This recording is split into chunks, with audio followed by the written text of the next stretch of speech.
El proyecto aquí eigenlijk começou para ano passado com ideia que caminha hopi tempo me estava a hopi generalmente chamar-me para número de telefone de músico aqui na local.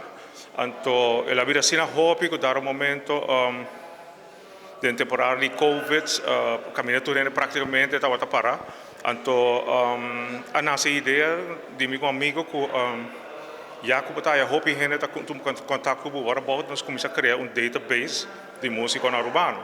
Pero brainstorming depois também mais ideia não que o about ter catálogo para música urbano e também é para virar notícia de farándula e upcoming events e assim possa para criar mais promoção para os próprios artistas. Então, tem hopi gente que busca contato de artistas no local, pero não tem maneira como chegar. Então, sempre não está por via AMI, dor que eigenlijk conectar com vários músicos, dor que está em recording studio e dos tem mundo de business de recording. Então, gente te chama. Então, agora me diz what about, você nos vai entrar no website e assim nós logra chegar na ideia aqui que tu vai concretizar.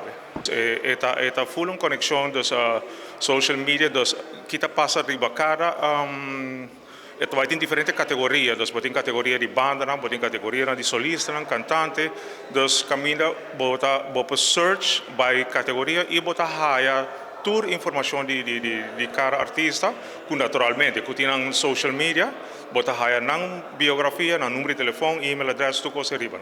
Den caso que o que nós mesmos tem uma categoria que está titulada Song of the Week. E também nós estamos promocionando artistas na categoria que se chama Interview of the Week.